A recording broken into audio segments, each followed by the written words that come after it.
the dynamics of this shatter zone are driven by the colonial efforts of the European powers, primarily Spain, England, and France. The competition for the resources here, which at the time, primarily furs, deer skins, and people, slaves, Native American slaves. It sort of begins in the north, because that's where people are settled first. New England, 1620s, Virginia, 1607. The Spanish had already been here for over 100 years, right? But they were in Florida, had fallen back to Florida. They've been here in South Carolina. Their interactions then, as the English begin to come, the trade, particularly in people, begins to accelerate rapidly. And unlike the Spanish, the English and the French were willing to trade guns for people. And so Native Americans rapidly became armed, those who were trading with them, and could take advantage of the people who didn't. We'll talk a little bit more about that. The Spanish didn't provide guns to their native allies unless they captured them on raids or took them from other people, and they let them keep them, but they wouldn't provide them arms. So they rapidly became prey for people who were doing war. So those are some of the groups we're going to talk about. I'm going to go back again. The main ones that we're going to talk about, things that we've seen, the folks that are here, the folks that are living around Charleston Harbor have a unique ceramic series we're going to talk about, the Ashley phase, and probably the best excavated site is on Daniel Island. It was a farmstead that we excavated back in the early 2000s. And the best assemblage, it was occupied over maybe 50, 60 years, from about 1570 to about 1650, just before the establishment of Carolina. We found one glass trade bead there, but there were peach bits, and cow peas, which are European beads.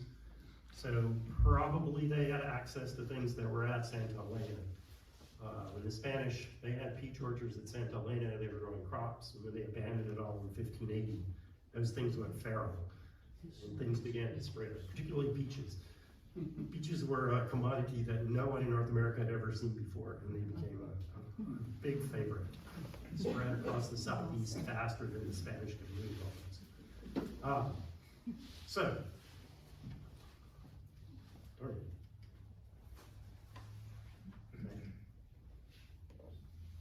Well, I had some text in there. The points I was going to talk about. So, Mississippian culture is built around, the main thing that we know about it, sort of the big thing, is a hierarchical society. They were sort of at the peak of it. It begins about 1000 AD, and there are three major centers. One at Cahokia, which is in East St. Louis, Illinois, at the confluence of the Ohio and the Mississippi rivers. One at Moundville on the Tuscaloosa River in Alabama, and one at Etowah on the, whatever that river is, the Etowah River, in northwest Georgia. Each one of these things had a slightly different interpretation, but that spread across the entire southeast very rapidly. All the way from the Mississippi River. Cahokia was the largest of those centers. There were maybe 40,000 people living in and around a major mound center. People began building these huge earthen mounds, and there were political or religious elites who were living on the mounds, at the mounds. These other people are attached to them, and these towns and villages spread out. And so you get these mound centers, then you have towns out from that are sort of allied to these mound centers. Now, from that, you had farmsteads, little hamlets, 2 or 3 families living in a place, or a single family. The big things that come out of that, there's some sort of religious, there's a cosmology that's similar across all of these southeastern groups that we assume comes out of Mississippianism, and that's where it comes to. There's this concept of, there's sort of 3 parts of the world, right? There's the world we live in, and it's connected through sometimes a tree or sometimes a pole to the underworld and the overworld, right? The sky. And there's a way to go between all of those things, and there's symbols that have meaning that we're going to talk about a little bit in a few minutes. The other thing that's really big is corn agriculture. Like, corn spreads throughout the southeast about this time. And that allows all these people to come together and live in one place because they're able to grow corn and have food that's a surplus so they can stay there. They don't have to spend a lot of time wandering around trying to find things. They're still hunting a whole lot. like over 50% of their foodstuffs are coming from wild animals that they're hunting, but they're growing corn, and they're not just gathering the other things that they were doing before. So, the aspects of this move, and certainly from Georgia and South Carolina, and North Carolina, the expression of this, and Eastern Tennessee, the expression of Mississippian culture or material culture expressed in the pottery that people made involves complicated stamp pottery. They had carved wooden paddles, had fairly elaborate motifs, designs that they carved on the paddles and then stamped on the pots. And the most common one that develops on the coast in Georgia and in South Carolina and across central Georgia is called a Philfot cross. And maybe we can charge forward. But we'll come to that and see that in a minute, since I'm going to pull up some pottery here. So that's sort of what was going on with the Mississippians. But then something around 1450 or so, things began to change. People began to abandon these huge centers, and they just sort of moved out. It's possible there were climatic changes. Maybe the corn crops didn't work, so now you can't support that many people in one place. These centers, people are still at the centers, but there aren't nearly as many of them. Like Moundville becomes a necropolis. All the people just went there to bury people. There are people living there who are going to support this, but there's not the great center of Mississippian culture that was there before that. So all that sort of, it's all ending, it's all changing. And what we see is these individual little towns that were now groups of people, probably clan, they're related to each other, particularly the major groups that we're going to see, the Muskogean-speaking peoples who become the Creeks, the Choctaw, the Chickasaw. Other folks, they're all matrilineal societies. They have clans and moieties that are very, very important. And so these little things become maybe more important than these big religious political organizations that it developed, by 1400, that time. So these little towns become more independent. They all know each other, but they're not glued together the way they were. And of course, then the Europeans arrived around about early 1500s. The Spanish began to make incursions into the southeast. They began to run into people, and very quickly things began to change. There's access to goods that the Native Americans want. They realize that the Spanish have things. It's pretty interesting to see that they already have ideas about them when they get there. They know things about them that the Spanish didn't really realize they knew. Like when they arrived in South Carolina at the main sort of central town up near Camden, Cafetacheki, there's a queen who meets them because they knew the Spanish came from a queen. And she gives gifts to DeSoto, Hernan DeSoto, who's leading that expedition. Pearls that they had gathered from freshwater mussels, right? Which are symbols of both the space that takes you from the real world or the living world to the underworld, right? And so they're symbols that way that go back and forth. And that might be why little glass trade beads become really, really important to those folks as well, right? They would look awful lot like pearls, and they create that same situation. Sorry. We have this environment. People begin to move around. There's already things happening. And so then, as the Europeans arrive up and down the coast, there begins to be competition. That's why they came here. Well, the Spanish came to spread Christianity. That was their main purpose, particularly to North America. They're making a whole lot of money in South and Central America, and they are here looking for gold and silver, but their main purpose, they have been granted the right to own all of North America by the Pope, and they're here to convert the natives to Christianity. So that's what they're after. The English and French are pretty much, they're after wealth to expand their empires. And so they began doing things, and you very soon get into this situation where, there's competition. We'll go back to my map here. The big thing that happens by the early 1600s, the Haudenosaunee, which are the 5 nations of the Iroquois, is what they've also called, dominated the fur trade. In New England, New France, they began pushing people around and pushing people out, killing people that don't want to participate with them. You know, they were armed by the English, and the French were arming their own Iroquois folks on the other side of the lakes. They're all living around there. There's, you know, fighting that goes on from the early 1600s until the 7 Years' War, really, or the American Revolution. Those guys are all still fighting against each other. And one of the things that happens, there's a group that were living on Lake Erie, western New York and northwest Pennsylvania, called the Erie, and they decided to leave. They didn't want to be part of that. And they show up in Virginia 10 years later, and there they're trading with the English in Virginia. They acquire guns, and they very rapidly become sort of the principal slavers in the Southeast. They then move from Virginia, and by the 1650s, they're on Savannah River, living in a town that we don't know quite where it is, but they're raiding all the way to the coast. And with the establishment of Charlestown and the trades that go on there, 1670s, 1680s, they began traveling to Charlestown to visit with the traders, particularly Henry Woodward, who's a whole story in and of himself, was the principal Indian agent in the 1670s. The Westo adopted him, and they become those folks. Some other folks, the same way, there were the Shawnee, whose ancestral homes are in central Ohio. And they began getting pushed around, and they apparently went west, and we'll talk about them some more, moved in to where the Illini, or the Illinois, Kaskaskia, in northern Illinois, and then they decided to go south once the English arrived in Carolina, and they established towns on the Savannah River, all near Augusta. That's where they are. There were numbers of people who settled in there. And as we'll talk about a little bit, you know, the Westo were primary traders with Carolina from mid-1670s to 1682 or 3. And then they became very powerful, and so Carolina decided to get rid of them, and they convinced the Savannah that they need to go kill them, and they did, and enslaved them. So they got rid of the Westo by the early 1680s, but the Savannah and Shawnee continued to move, or Savannah as they're called here, but Shawnee, and they moved up and down the backside of the mountains from here to back up into the northeast.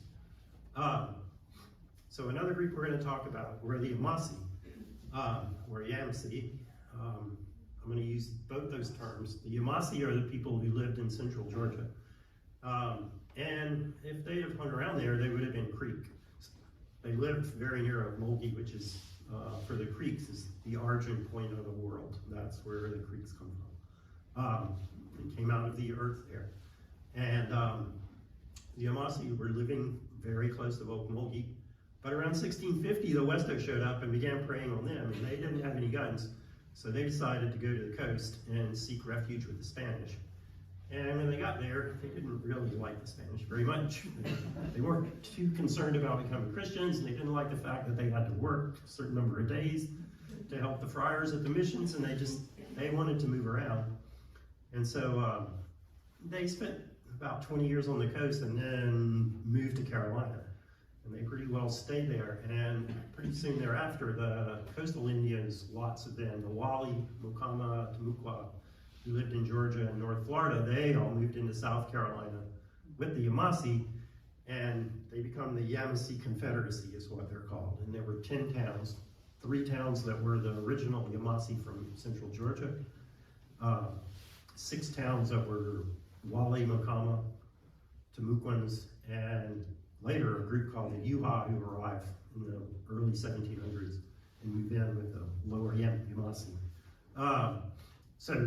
And once they arrive in Carolina, they become the principal traders. Now the Westo are gone, and the Savannah are moving all around, and the Yamasee attach themselves to the English. And they become the principal traders, Indian traders, and slavers in the Southeast, and they're very, very good at it. So let's go forward. So all around Charleston Harbor, there were Native Americans living here, right?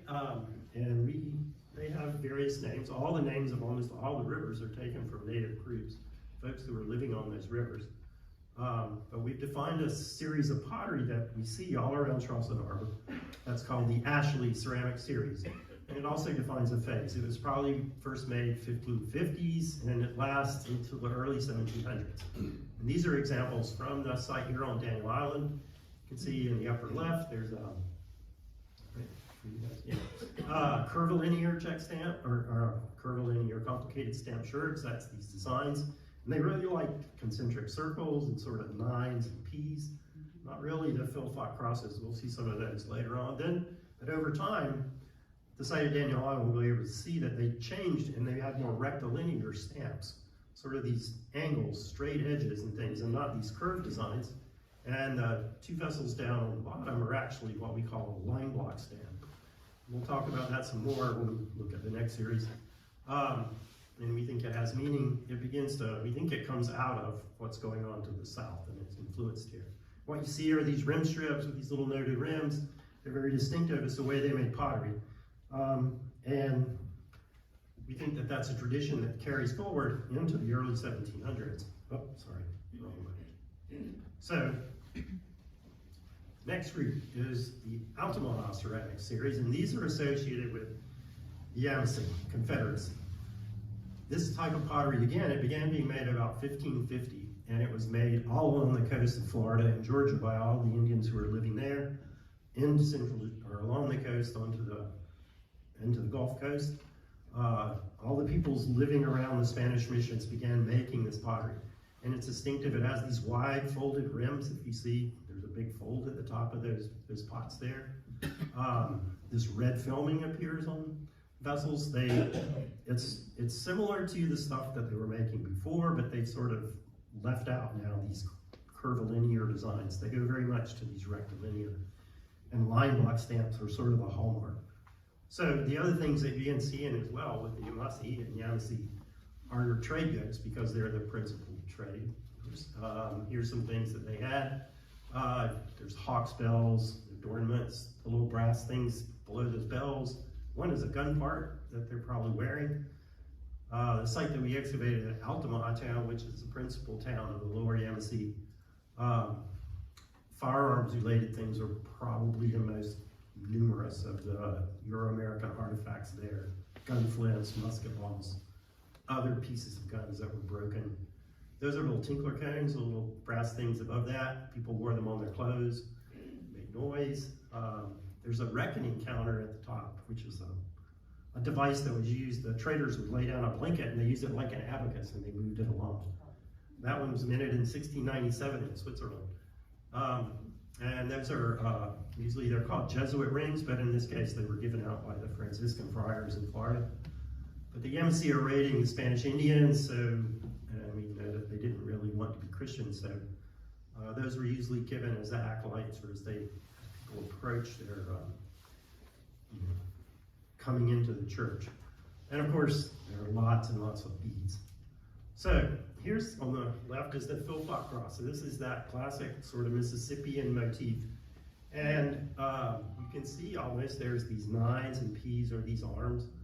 The center is thought to symbolize the sun or the tree or the pole that defines the center of that connects the worlds. These cardinal directions, that the arms go out from the cross and they all have meanings. The Creeks are very much organized. All of the folks organized their settlements. They organized everything that went on in these squares and around it. And we see these line block stamps to the right. Basically, they've just gotten rid of all the curved elements and sort of brought it into what's the essence of what this symbol is, right?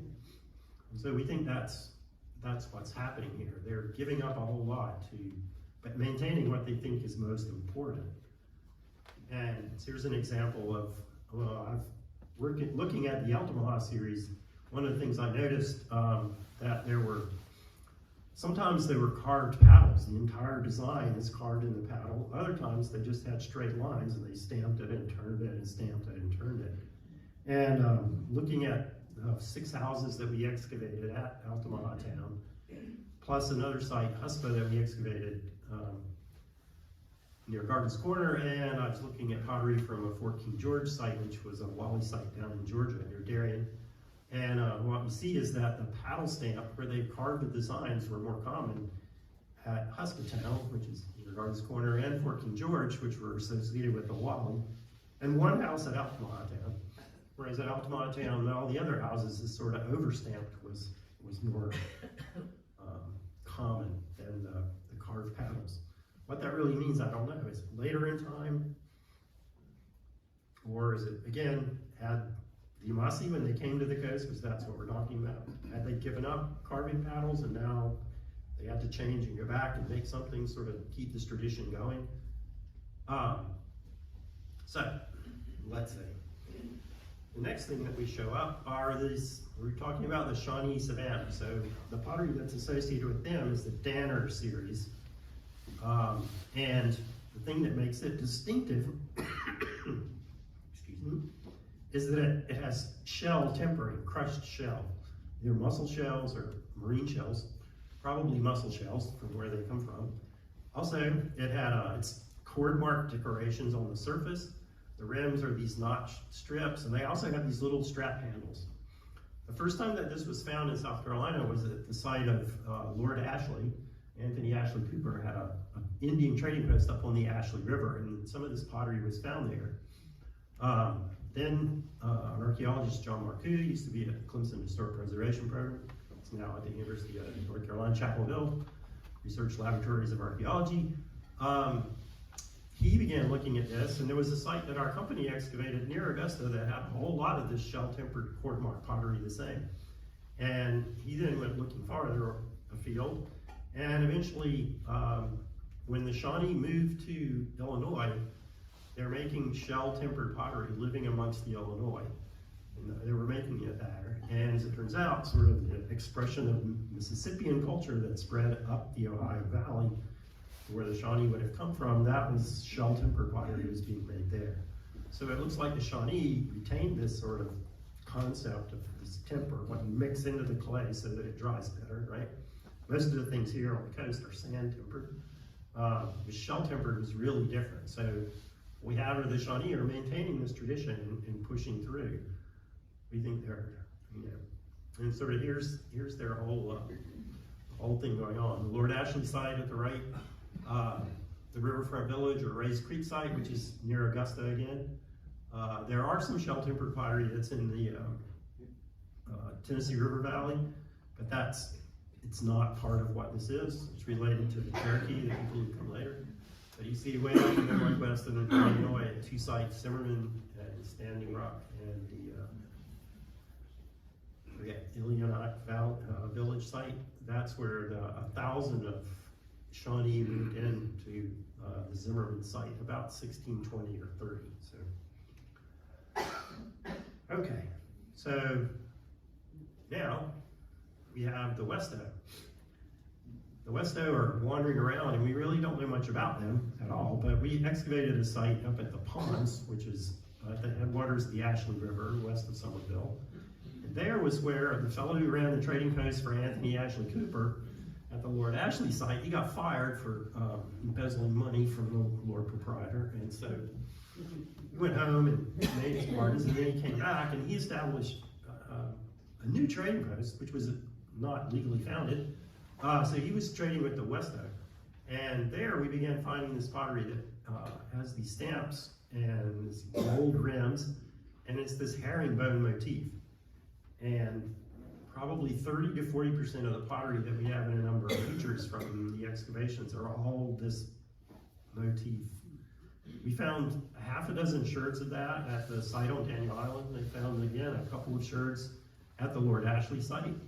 And right now we don't have anything to compare it to, but this seems to be something that's totally different from what the local Indians are making. The thing that's most distinctive is, they carve paddles. They're usually rectangular, but broad. These are narrow. You can see the paddle where they've stamped it, and they have this herringbone design on it. And they're little narrow, almost lathes, right? Which is totally different from the way the pottery stamps were made here in the Southeast. So, the other thing that's very, very common to these folks were trade goods. We had these giant pits, which looked like they might be there for a short period of time. They were filled with whole deer, poor cuts of beef, lots of wild materials, no really farmed produce. But there's knives and scissors, tobacco pipes, beads, lead, gun flints, and some European ceramics and glass. So that sort of sets them off. Obviously, these folks are acquiring things that they, to trade with. Okay, so the other group of folks that are making pottery that begins to show up later on are the Catawba Indians who live up near Rock Hill, Charlotte, right? And beginning about 1760, they began making pottery that we generally call here as clonaware. It's very similar to the potteries that we see being made on plantations by enslaved Africans. How that developed, it's probably a combination of African, European, and Native American ceramic traditions go together.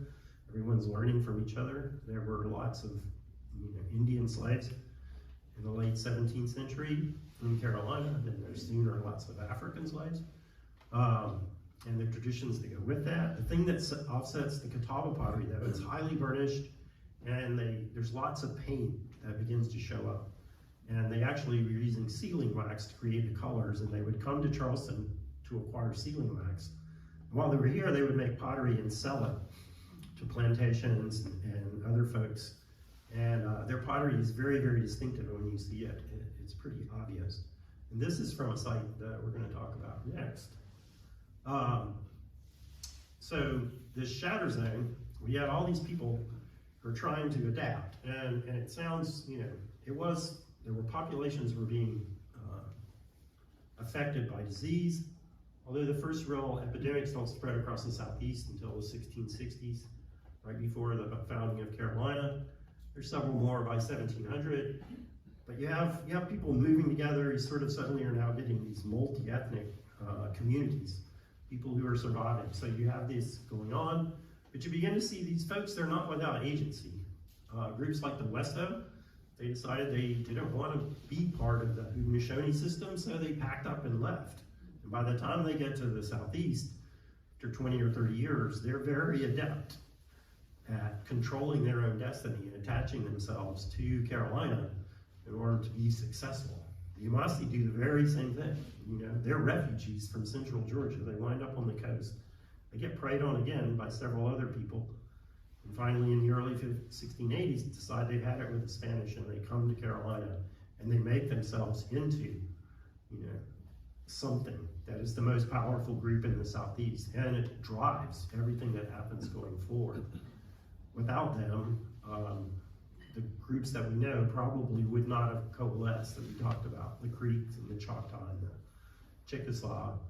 These people had to get together to be able to respond to the pressure from the Yamasee. Map that I showed you, it had a point on there that says that was drawn in 1711 when Thomas Nairn, who was the Indian agent, went with a band of Yamasee to the Mississippi River and back.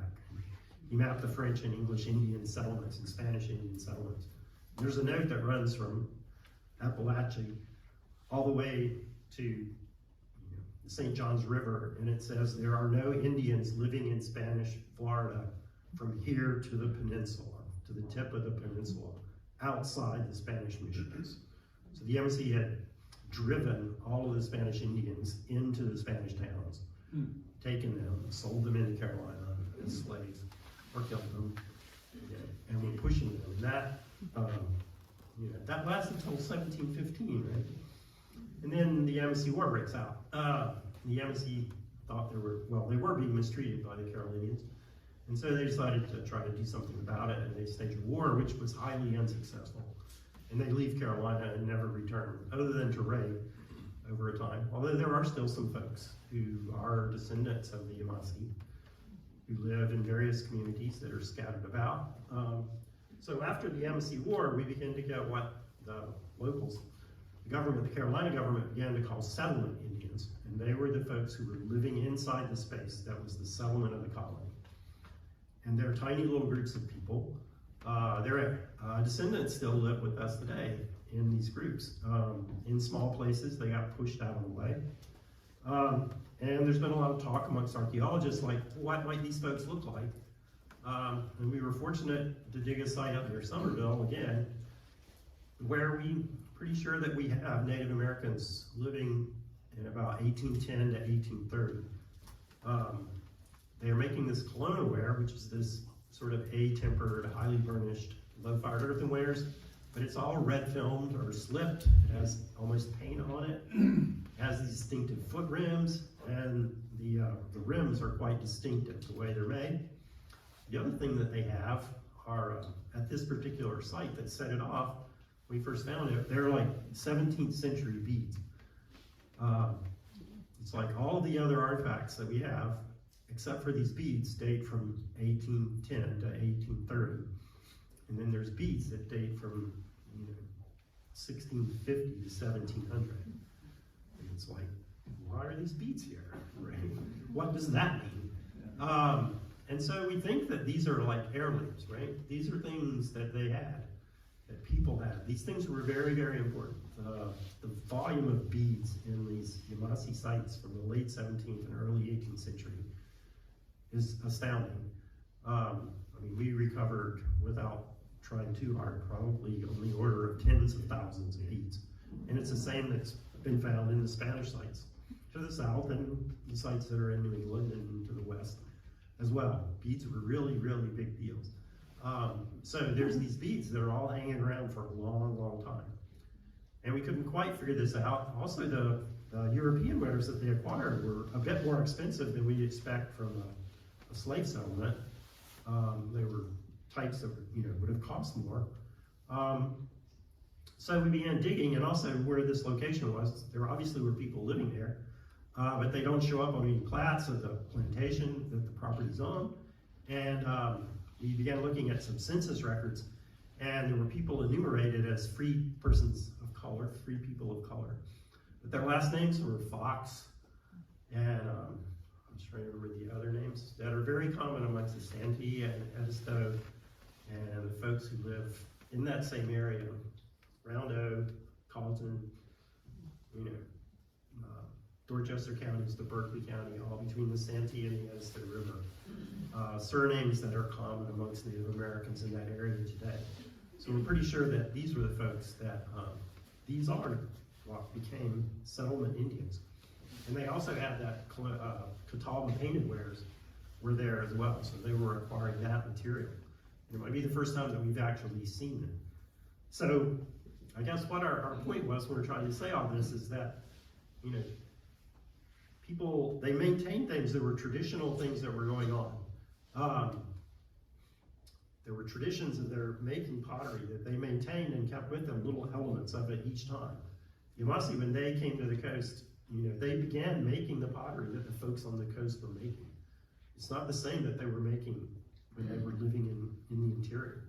But partly they wanted to fit in, so they want to be part of this. But then they're also, they maintain these things. And if you think about pottery, which is kind of the medium that we work with the most with Native Americans in the Southeast, because of a whole lot of it, it's made by women, right? Almost exclusively in the Southeast.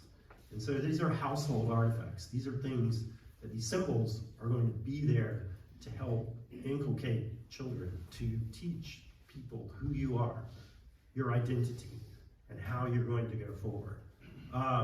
These other things, we think the same way. There's certain traditions that have to be carried forward, and this is how it's done. Eventually, they give up making that sort of pottery, and they're all making these colonial wares. They all look pretty much the same. But we have this filming. The site with the settlement Indians, again, it's like 30 to 40% of that is filmed or slipped and painted, which is incredibly high percentage. You see that in plantation era sites. Usually it's around 5 to 10% are decorated. Here, 20 or 30% are decorated. So it's different. There's some different tradition that we're seeing. And so I think that just speaks to how these people have tried. They're adapting themselves to what's going on. There's been a lot that's happening to them. Sometimes they have the agency to control it. Other times, it gets out of hand and they really can't, but they're still here trying to work at it. So thank you very much.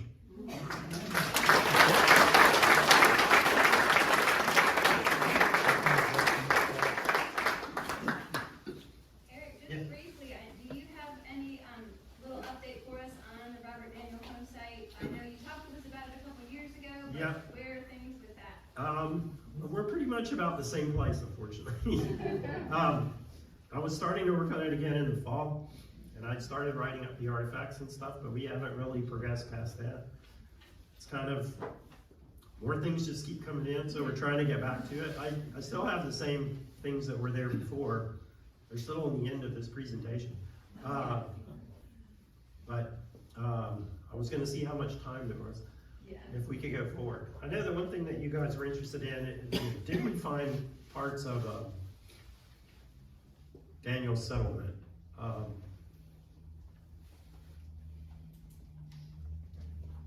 This is just all some things that say what was happening. We were digging there. If we look at this image, is there a little pointer on it? Okay. Let's see if I can figure it out. Oh yeah. So, let me come over here. I can see it better. There's at least 3 to 4 episodes of occupation that we're looking at in the area that we excavated. There's this. Oh, I saw it again. The lights out there because so there's a sort of red line with a little L. That's very short lived. That's the earliest structure that's there. It's brick and undoubtedly probably relates to Robert Daniel's settlement. Now there's this big oval sort of pink beige thing there, which is a trench. Like a wall trench, there are some wooden posts that are in it at different places. You can dig it all the way out. And it cuts through this wall. So that means it came after. But what it was, we really have no idea.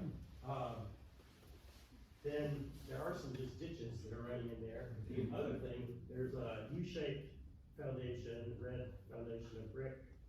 There's a little L-shape here, just to the sort of left and down of that early Robert Daniel one. And that's sort of an early 19th century, probably a kitchen building that was built there. So that's a bit later. And then there are some other, these large pits, or like refuse pits, or where they demolish things and they're throwing things away as the settlement got reorganized, as different people came in.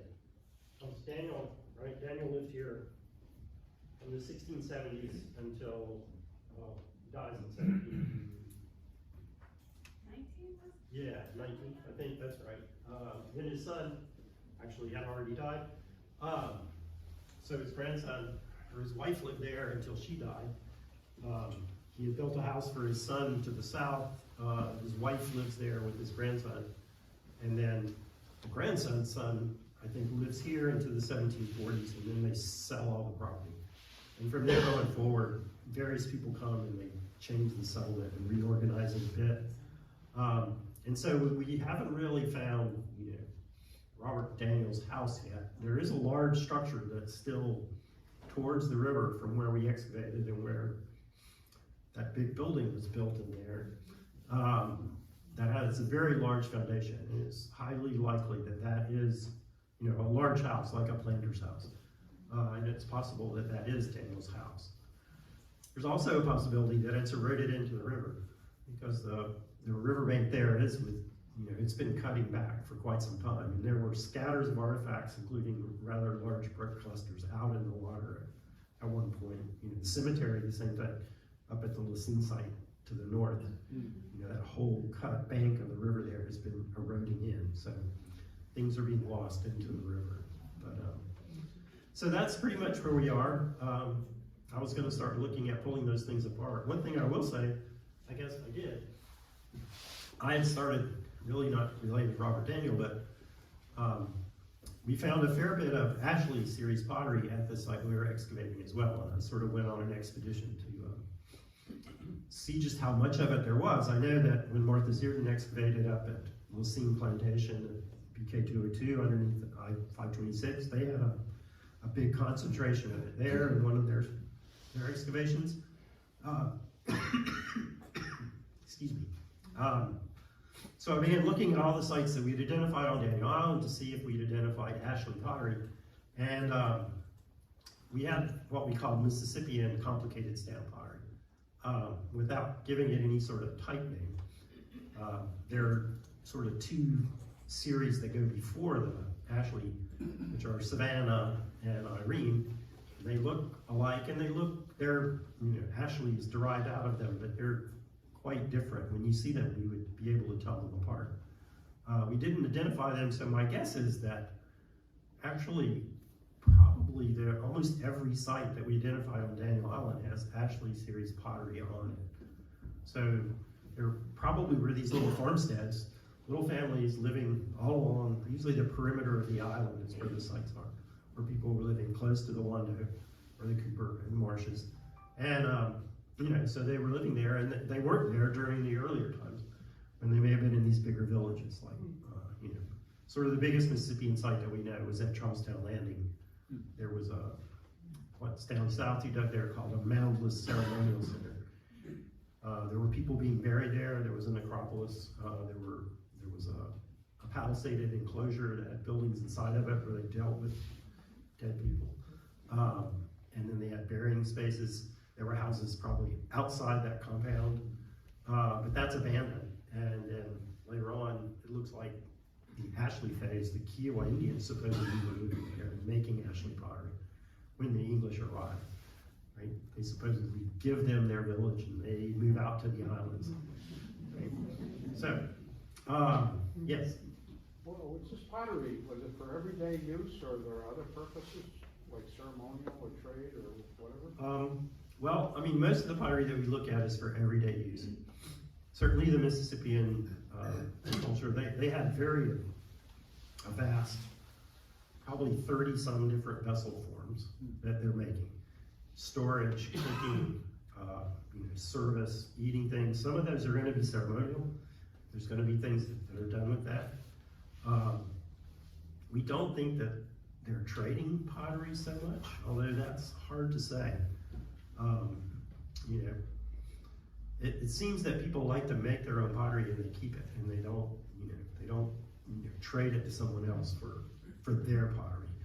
Like, this is us, and this is who we are. They're using it to establish their identity. So, but there are ceremonial winners, and particularly as you move towards these centers like Etowah, Moundville, there's highly elaborate, ceremonial vessels that are made, and they're made just for the ceremonies that go on. But out here, these are just everyday things that people are using. And the shift in Ashley and Altamaha series, which you have to see, is there's only about 6 or 7 vessel forms. They suddenly abandon most of them, and that could be that they now have, iron and brass kettles and copper kettles, so they don't need all the vessels that they needed before. And they have bottles and they have ceramics, European ceramics. So, anyway, yes? Where is this located? Governor Daniel Summit. It's there's let's see, at the foot of River Landing Drive, where the marina is. If you go down to the point, the walking path, and it swings out. It's that point. It's Governor Daniel Summit. So, yes. The mound builders settlement you're talking about. Mm-hmm. Is there any connection between that and the mound builders that were in Central Ohio? No, actually. There's a series of mound builders in Central Ohio. The earliest ones are sort of what we would call late archaic. Coming into Adena, probably 2500 BC or so, maybe a little earlier, and they're the ones building the big like serpent mounds and things like that. Then there's Hopewell mounds, and Hopewell are woodland peoples. They're living about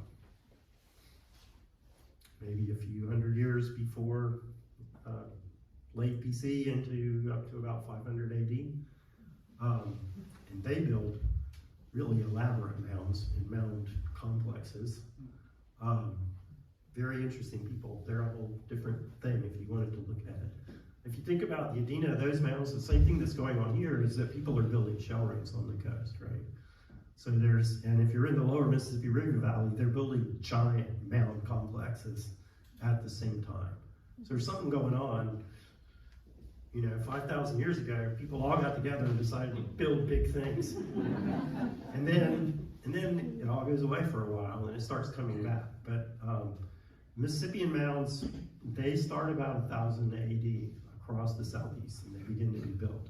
I mean, there were traditions, you know, they would build burial mounds for sometimes. And the Mississippians actually often buried people in the woodland mounds that had already been built by the people who lived before them. So, but, yes. Circling back to the bead artifacts that you Mhm. found in the South, what are they made out of? Glass. Just glass, they're made Yeah. of glass. Yeah, it was a huge industry out of Bohemia, Venice. Eventually, other folks learned how to make them. Like glass making was right. It isn't until probably the 15th century that making glass becomes widespread across Europe, because the Venetians controlled it as a guild, and they didn't let other people make glass. The Bohemians began making beads, and the Venetians and then other folks figured it out pretty quickly, and they traded. But they know how to do it. It's cheaper to buy their beads and then sell them again than to make your own. Yes. I wanted to ask you, you said the Yamasee left, where exactly did they go? And before their war here, they participated in the Tuscarora War in North Carolina with Tuscarora got Barnwell. Right. And I have read, I'm from North Carolina. Yeah, yeah. I had read, that they brought a lot of Tuscarora here as slaves that the Yamasee had. So did they take those Tuscarora with them when they left this area? Probably, if they kept them, if they didn't sell them. I mean, usually they're selling them. Did they Yeah. sell them into the Caribbean islands? Yeah, the men, they sold into the Caribbean. The women and children, they sold locally. So, they didn't want the men. So there would have been some probably Tuscarora DNA in this area. Yeah, Because the ones that were left in North Carolina during the Iroquois. right. They went, after 1713, they go north, they go back to New And the York. war here was almost directly, I think ours ended like 1712, so it was like almost back to back. Right. Yeah, there was the expedition in 1711, right? Mhm. And Yeah, that's that came what from it was. Charleston. Yeah. Robert Daniel led that. Oh, so Robert Daniel was on. Or he was, maybe it's the next one, 1713, he might be, that he goes and Yeah. so they finally run the Tuscarora out, they drive them out. Well, not all of them. Got them out by about Yeah, it was 1400. Arnold, the first expedition. But the Yamasee they gathered up a lot of Indians to go with them. By the time they got there, it was only the Yamasee who stayed. Yeah, and the Tuscarora got pushed out of eastern North Carolina. Do you know Dr. Levere, at UNCW that wrote the book, Mrs. Andrews' book on the Tuscarora? No, I do not. But, Well, I live, in North Carolina, about 5 miles from Fort Barnwell, mhm. which is a tiny little, it was originally a Tuscarora town, and then, after they were left, it was named for the Tuscarora guy. Right. And, so he, was able, the mounds are still there of the Richmond Fort, and he's able Right. to do some research. And I know you can get it through the UNCW. Yeah. It's really very well done. Right, yeah, the Tuscarora have a very, very interesting history. I've had the opportunity to work with them some, but, they came south. Were they, when you mentioned the Erie and how they were the settlers there, were they affiliated, if they were? Yeah, I mean, the Tuscarora, there's that whole creation story for them. Sometime before 800 AD, they leave New York and go south, and Yeah. supposedly they crossed the river where it was frozen, and then the ice broke up and they couldn't get back. So they just kept going. And, the Five Nations, the Haudenosaunee, they have the same legend, that there was a group of people that left and crossed the river and the ice broke up and they couldn't get back. And so when they went back in 1713, they began their journey back. They were adopted back in. They're still working on that, right? Getting in. Yeah, they're still. Yeah. Leanne? Two quick things. Those pictures that Eric showed you, those artifacts are over in an artifact case at the rec center. So if you want to see that pottery in person, go check it out at the rec center. And Brockington and Associates was very nice enough to allow us to display those. And there's some other stuff that they found over there too that has nothing to do with Native Americans, but colonial stuff. So a lot of that comes from Brockington. And then I did have one quick question. The other one, who did they descend from? You said that on that map, you had those 5 big groups, do you know? Because the other one was here. Well, they're the folks that live here. They were here. So they were here, and the other ones kind of moved in then? Yeah, the Etowah were the local, folks who are here.